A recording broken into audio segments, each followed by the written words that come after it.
Hi, welcome to Automation Caffeine, your dose of invigorating business automation tips packed as interesting anecdotes and weird questions. We have a different guest every episode from various industries, countries, and backgrounds for a half-hour online chat over coffee. My name is Jesse. I'm the co-founder of Trigger, a serial entrepreneur, and above all, I'm a coffee snob. And today I am joined by Ann Runell, the CEO of Reverse Resources, a SaaS platform to digitize, connect, and scale global textile to textile recycling. Hi, Ann. Hi. I see that you have your coffee. Very good. I just finished mine, so I'm cheating a little bit here. We always ask people to introduce themselves in 3 words. What are your 3 words that you would identify yourself with? I would say that I'm an absolute optimist. Yeah. I really love numbers and data, and I'm a systemic thinker, so I look at the bigger system usually first. Yeah, and that shows, I think, with what you set up with Reverse Resources, because from what I've gathered, and maybe this is very recent, but you've been in circular textile for over 10 years, maybe like by a month or 2 or 3, if I correctly saw it. But you've been fine-tuning the business model for Reverse Resources, and from what I understand, it involves many different parties like sorting centers, manufacturers, waste handlers, recyclers. Can you briefly explain to the audience what exactly Reverse Resources does that requires connecting so many different parties together? What we do is we probably started to solve one of the most wicked problems of the time. We thought that it's easy going to look into how textile waste could be used as a resource by fashion industry as a primary resource. And then once we started to kind of look into how to create a business case to want the industry want to use its waste, we started to build the business case. It should be as simple that somebody sells something, somebody buys something. But as the further we went, we realized that it's to create those incentives where fashion industry is such a global industry. You don't have one government to set regulation. So how to use the business case to align different parties to do the right thing and do it in a circular manner, meaning that you have to align a whole supply chain doing something together. And that's where we ended up understanding that to solve this with a business case, we need 5 different stakeholders around the same software. We needed to, so it started by understanding what do recyclers need to have access to bigger volumes of the waste in such a way that they can have large volume of the same type of composition delivered. And we needed to go to the garment factory so that they would segregate the waste at the cutting table by composition, which had never been done before. Then we went to the middleman because we realized that it's necessary to it's a really important part of that supply chain are the middlemen who help to aggregate the waste, do the quality check, prepare the waste for recycling. And then we also needed to involve the large fashion brands so that they would be the ones inviting their garment factory that, hey guys, we need you to segregate the waste so that we can get access to recycled materials. And then on top of that, we also need to engage the public sector because we ended up having so many market barriers that we were running into. So that's how we came to 5 different stakeholders using the same software platform. Yeah, and it's not like one factory, but it's like many factories, because I can imagine that a factory has a lot of waste, but compared to the number of resources that they use, I guess it's a very small amount. So you need many factories, I can presume, to get something that is actually enough to use. Yeah, especially with the new chemical recyclers who need like maybe 5,000 tons of cotton waste. Oh, wow. And then every factory provides maybe 2 tons, 5 tons, maybe 10 tons of cotton waste in 1 month. So you need a huge network to deliver that waste. And it's these are supply chains that never properly existed because waste management had been not a supply chain. It had been more like black market topic mostly. Yeah, that makes sense. Would you, so if you sort of, if I would put it very bluntly, or maybe that's actually where the idea came from, like you said, it's sort of a reverse resource. It's just sort of like a marketplace for recycled textiles from waste materials. Or, but you found out that it's like very hard to get the sort of the entire supply chain to close, right? But would it be like that? That so people see they can buy that, or is it just to connect them? We've been asked this a lot. Are you a marketplace? Are you a Yeah. traceability tool? What are you? Are you a data tool? And in a way, we have been needing to be a combination of different things because, yeah, ideally we want to get to a marketplace, but people don't want to share price information. So Mm. collecting information more on the compositions and volumes, doing traceability and verification of which waste was connected to which recycler. This is where we have started from. And then getting more involved in the transactions, like can we help the recycler by connecting them with with all the factories, and then go to the middleman to say that we need your help to deliver, versus testing around, like basically how would a market the transaction be put together. Like I think after 10 years we're still inventing this, because the market is in a very early stage. Recycling is happening mainly for cotton, for pure materials, but most textiles are blends. So we're dealing with immature market with no marketplace logic yet. So while we are and we're kind of the first company or organization doing that on such a scale globally, connecting factories from Bangladesh and India with recyclers. I have like 34 countries covered with the platform, because it's like you can't do this textile waste management with, country by country. It has to be global. And yeah, looking at the business case where you look at the biggest volumes first, we need to work with the largest corporates. So it's kind of like inventing everything Yeah, I again. can imagine. Yeah. Yeah. And so do I understand correctly that so if you look at that supply chain, you first created sort of a demand at one type of stakeholder, and then you had something to bargain with versus the next one, and that's how you built the chain? Or did you approach everyone at the same time to build the model completely? How did you piece that together? We started to go country by country. So first country was Yep. Bangladesh, where we started locally to look at the local recyclers, connecting with local factories, and how the brands can be involved, and the public sector helping out with really being there were no rules and who is doing what. And we started the first really successful project we had was with Global Fashion Agenda, called Circular Fashion Partnership, where we had 21 large fashion corporates who all invited their first factories to segregate waste at the cutting table, and connect that with recyclers. And we gave them a dashboard to show that this is how much recycling you achieved. So that created like a blueprint of how to create the movement, and how to prove for a country like Bangladesh how massive market opportunity they have as a country, that if they, instead of selling the textile waste to India for recycling, if they start recycling internally, at some point with McKinsey, we quantified that it would be 500 million they would save every year from buying new cotton. So it's a massive opportunity, country by country. And then once we had did that first project in Bangladesh, we launched in India, and then now we have big projects going on there with Ministry of Textiles and IDH and Fashion for Good, and like there's so many parties involved now, and it's really exciting. Cool. Nice. Very, very, very cool model. And yeah, I mean, I have had some experience with a few stakeholders myself, but never this many. So I'm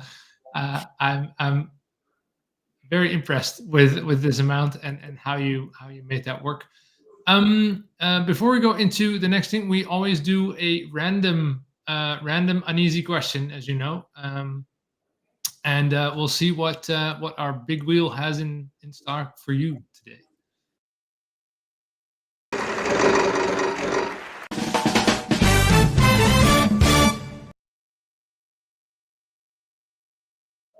What was your biggest failure? That's a random question for today. Well, Anne, tell us, what was your biggest failure? I remember somebody asked me this question when I was in uni, and when I said that I never failed, they thought that I'm just naive, and they told me that I can't go to this ISEC internship to Romania. So that's maybe the biggest failure, to say that I've never failed. But but my point was, and these still today, is that you can't have failures when you see everything as learning opportunities. That is true. Yeah. But, and I can say that I have learned so much through these 10 years of running this business. There has been very, very many learning curves, some steeper than others. Maybe a good story would be how we had in the very beginning, we had this meeting set up with H&M at their office in Bangladesh, and we had this whole team, different department heads gathered up, and we were like, yes, now we're gonna have this project kicked off with them. And there was this one guy sitting in the corner who wasn't even a part of the team there, and he was asking these really nagging questions that seemed completely irrelevant. But by the end of the meeting, everything had kind of fallen apart, where they have lost trust in this fully because we didn't have proper answers to these questions. And we were so frustrated, and we went back to the hotel, and my co-founder Nin looked at me at some point with a big smile on her face and said that we just need to be rosily persistent. Yeah. Yeah, and I mean, I guess that is, I think, a big learning. Like it's always, you just have to get up as many times as you fall down Yeah. in order to succeed. I guess that's the real sort of thing to take away from, yeah, if you can call that a failure. But that's yeah, that is interesting to hear that that yeah, yeah, I think many people have experienced something like that, where someone doesn't believe in whatever company you're starting, and they'll downplay it, and you have to do it anyway. But you said that this market has been a bit of it's still in its early stages, but you've been at it for 10 years. What yeah, how have you seen that evolve actually? Is there more awareness now, for example, for this? It's evolving super fast. 10 years we have is since we registered the company, but that's where we really started with the initial research, I would say.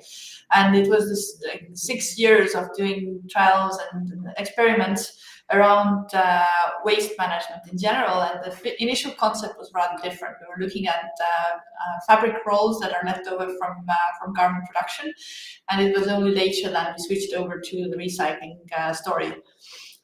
So it's still since 2021 that we launched the platform, and the business case started to take off.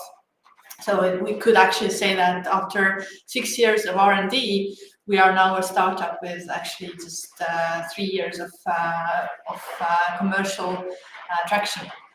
Yeah. Okay. Yeah. Yeah. I mean, yeah. It makes sense that it's sort of, instead of doing it from a university point of view, you had to do it yourself, I guess, the research. But it does require a lot of research to figure out how these things work, I guess.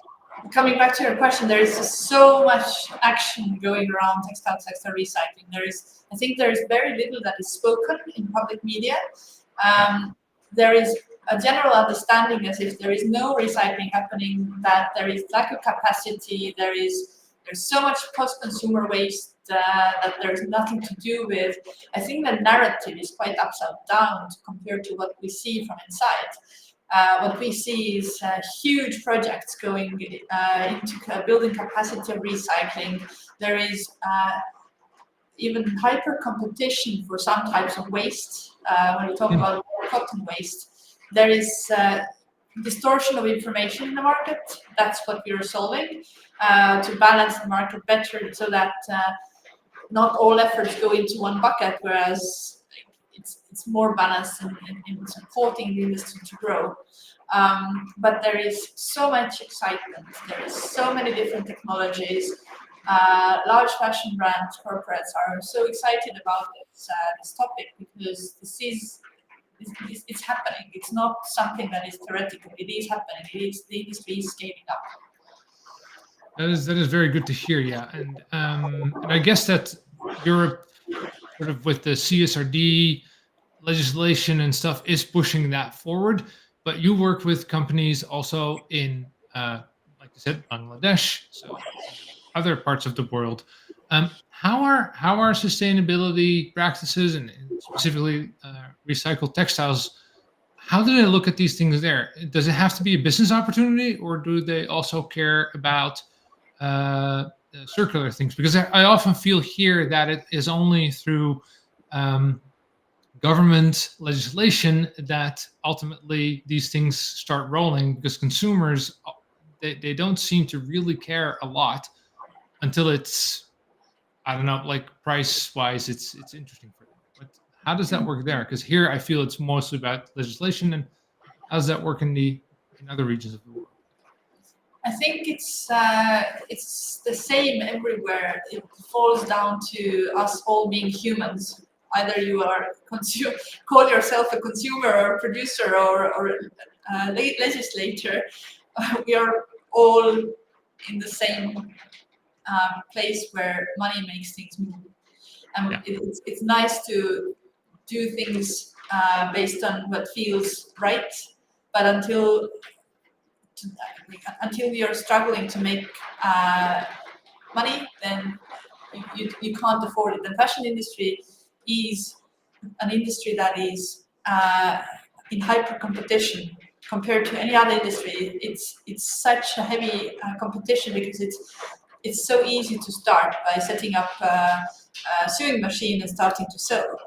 There's so much cheating happening, and there is the global scale. There is no governance, so it is a very challenging industry. And having the business case to change things is essential. You can't go against it. So it doesn't matter if you blame consumer or industry or legislature. It has to be a business case.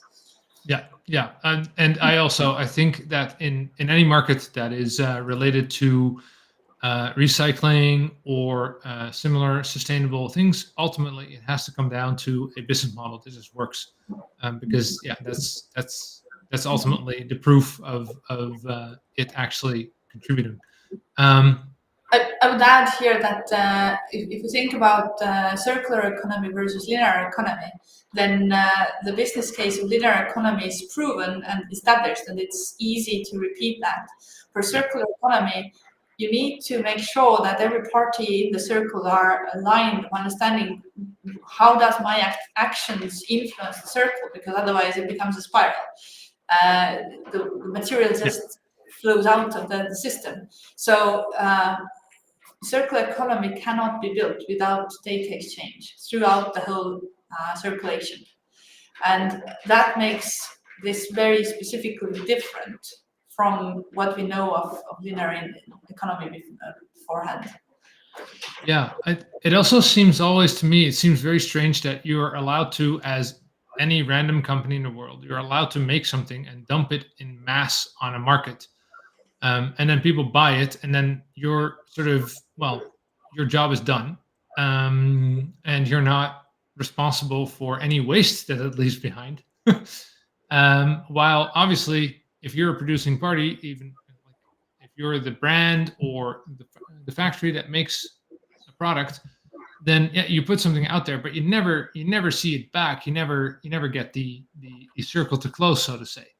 And that's I think, well, at least that's what I really like about what you're trying to achieve there with reverse resources, is that you're trying to close that where it actually flows back into exactly where you want it, into the factories as materials that can be used again. But with the stakeholders that you said, I mean, I can assume that that's very different, and you sort of hinted at that you work country by country, so that probably limits a little bit the differences in culture and maybe the differences in mistakes. But you've worked with many different parties and many different cultures, I can assume. What are some of the biggest problems or things that you had to overcome to align all the parties or explain the benefits to all of them? Because I can imagine different cultures have a big influence on that. Yeah, it's the same thing that once you show the business case, once you are able to prove that you have a point that that's not just theoretical, um, then everybody understands that this is something that is doing things in a sustainable way is better than the traditional way. So once the business case is there, there is no need to anymore convince anybody. It is, yes, a matter of training. It's a matter of pulling more people in. It is a matter of dealing with informal businesses, people like the old school way of thinking. Mhm. But yeah, I now forgot what you were asking. No, so let's if you take a look at that old school way of thinking, how do you convince people that they have to do a new school way of thinking? How does that process go? Because I don't know, you go to a factory, Yeah, they're in their linear world, and you want to make it circular. Like, yeah, how does that process go? it is about creating incentives. Like factory, for them, waste is a side issue where main business is making garments. So what makes you deal with waste is either legislative power, public sector law, whatever, or Yeah, your client or your biggest client telling you that for the compliance issue you have to. yeah, So we use that compliance issue. That's why we work with largest brands. They are inviting their factories, creating an incentive for the factories to want to do it. For the waste handlers, for recyclers, there is a very clear business case where we are reducing unnecessary steps in the processes. The factories are making better money for the waste. The recyclers are at the same time paying less for the waste because there is less unnecessary steps. yeah. There is a bit win-win business case. It's not about convincing. If we tried convincing, then we would just keep talking and nothing would happen. Yeah, yeah, exactly. Yeah, that's very interesting that you basically use the power of the bigger brands to push these things, and the bigger Mhm. brands probably, this is an assumption that I have, they are held to the legislation. So it does come down to, at some level, it Mhm. starts with the legislation being put into place so that the brands can then be used to move the needle Yeah. in the entire chain, right? That is very interesting. Brands typically are not involved in the supply chains. So it Yeah, has been a challenge again to work with the brands to get involved in the supply chain. And I think it's not going to happen for a long time that they will be involved in that, because at some point recycling is going to be such a normal thing that brands switch back to buying the recycled materials that is available in the market. But at this point, we need to collaborate. Um, Another place where we are creating incentives or using the legislative power is working with certifiers like Textile Exchange, with Global Recycling Standard Certificate, that now that we have been able to prove that it is possible to trace waste from the very source to the recycled product, can we link this information with the certification to use that as verification mechanism that the way it was actually waste getting recycled. We know which country the waste came from. We know that it was industrial waste or post-consumer waste, and all these details that are actually valuable to then pass on to the next buyers, to the up to the consumer. That becomes then part of the digital product passport topic that Europe is talking about, that we are able to start from the very first step of the journey of the waste and back to recycling again. yeah, exactly. And what is your ultimate dream in terms of what is the big moment that Anne says, you know what, I am satisfied with what we have achieved? Because you seem like you want to achieve a lot with this company. You've not Yeah, been at it for 10 years for nothing. yeah. Well, now it's my data nerd and systemic thinking coming up. today the world measures success through the GDP and monetary value, and we don't know how much resource is put into monetary growth. If at some once we can start measuring use of resources against the monetary value, and how much resources are going down while monetary value is going up, that's where we can actually measure circular economy. And I'm so excited about the project. I don't think we can publicly talk about it, but there is a project starting in Europe where we can start looking at how the work we've done with the textile industry, with the data management, can be pulled into the statistics side of things. And that's, for me, really, really exciting. Cool. And is there roughly a timeline where you say, like, I can talk about that? Because it sounds very interesting. Probably a month or two. Yeah. Okay, cool. I'll definitely follow up on that because that sounds interesting to get some real life data from the market. Thank you for sharing that. We have a couple of minutes left to do a couple of questions that we have here, so I'll see if we find one. Let's see. Here we go. This one, for example, by Jeroen. How can consumers drive demand for recycled textiles, and how can they be better engaged? That is an interesting question from the consumer side, because I'm not sure. Do you reverse resources is B2B? Am I correct? It is B2B. I think consumers, one thing obviously is the buying power. Buy recycled, vote for recycled. But I think it's also really important to start changing the narrative. What we talk about a lot is that fast fashion is the curse of everything. Fast fashion is a business case. Large corporates who are running based on the fast fashion business case are at the same time inventing new ways of doing business and testing out new business cases, how to sell secondhand better, how to work with waste better.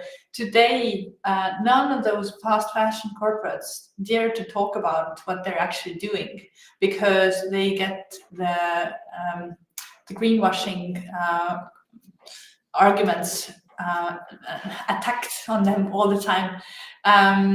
So they can't, one brand by brand, they cannot talk about what's actually happening. So the consumer doesn't actually know.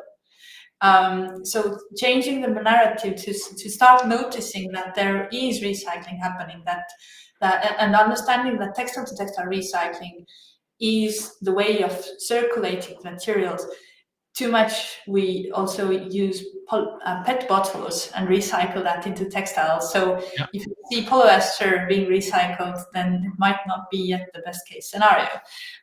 But it is changing over the next 2 years as well, where polyester starts to also take waste from polyester textile. So again, understanding what we're actually talking about and giving space to positive scenarios and understanding who's actually doing what in the background is super important. Yeah, and I fully agree that I think also, apart from looking for recycled products to buy, is indeed also looking at using things longer. Like my my grandma used to tell me that it's better to buy something that's a little bit more expensive but higher quality and lasts you longer than buying the cheaper thing that will wear very quickly. For And that's sure. also true, because that also makes stuff stay in the cycle for longer. If it's in your shirt longer, it stays in the cycle for longer, even if it's a linear one. Yeah, and recycling is like a third step in the road, as you said, second hand, using products for longer. These are the first things that consumers can think about, right? Yeah, that's the 5R model. I think you're mentioning, right? That's you know it better than I do, I think, because I wanted to say them out loud, but I'll make a mistake. Yeah, well, yeah. I tend to go into too much detail there, so let's leave that. That's for another episode. But indeed, so when for consumers, you can definitely look at recycling, reuse. Those are some of the best ways to impact the industry. Let's see. Victor has a question that says, "How do you ensure that small manufacturers and waste handlers can participate fairly?" So, yeah, how do you sort of make sure that everyone can participate fairly in the whole model that you've built?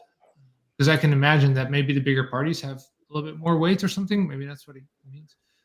Um, what we are building is a tool that is available for everybody, but obviously, because as a small team, we are at the moment only able to engage the largest suppliers. Yeah. We are always looking for the biggest volumes of similar waste streams first.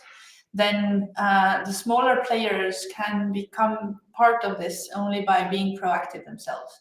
Yeah. So yeah, for us that is a challenge to be. We have needed to start from bigger players first, and then we are gradually going to smaller ones.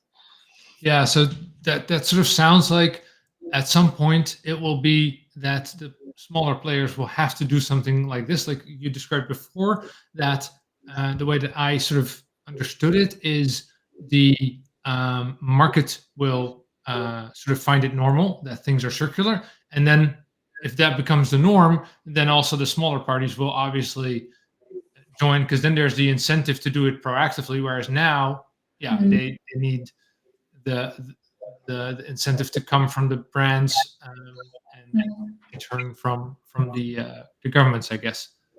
Yeah. Yeah, it's it's so basically you ensure that by working with big with the big ones first and making sure that the system changes, and then everyone is free to join. I guess this is also a question that I find very interesting. Actually, Maria asks, "How do you manage data privacy and security across stakeholders?" But I would say, like in general, because yeah, you said they don't want to share prices. So Mhm. even like not even data privacy as in personal data, but even price data is obviously sensitive Mhm. information in this market. It is one of the key topics or reasons for our existence is that you need somebody to govern the data access rights centrally. Parties in the system often can't share information directly, but Yeah. when the information gets aggregated or Mhm. impersonalized, then it helps everybody. So while every party who enters their data can have access, can govern their own data, they own their own data. Our platform role is to make sure that pieces of information is shared with right people. Um, and I like to bring this parallel with Estonian X-Road, Estonian e-governance system, where on a government level they needed to solve the same issue that if I as a citizen share my information with healthcare and then now police has access to that, then can I or how can I as a citizen decide who has access to my information? So there are examples of this data access right issues where it is solved on a very high level of security, and that was done already before blockchain. So blockchain is not the Yeah. answer to everything. That's a No, no, it's yeah. Let's not get into that because then I won't stop talking. yeah, yeah. We are in a situation where we are creating data that was never digital before, Mhm. and making sure that these data access rights is and governance is securing, and we are making sure that nobody loses uh, or by sharing information with us, they don't put their business at risk. That's Yeah, our main job, actually. yeah, yeah, and that's a really cool model where indeed where sort of you share your data and in return you get the aggregate information of everyone. Mm. And I've heard indeed that the Estonian government model is a very good example of how to handle the privacy issues. But that's for a different different one. We have time for one more, and I think that this one is very cool. So, can the reverse resources model be applied to industries with similar waste challenges like electronics or plastics? I have a feeling that not very easily, because textiles is very specific. if I think of plastics, for example, under every plastic bottle you have that stamp saying which kind of plastic it is.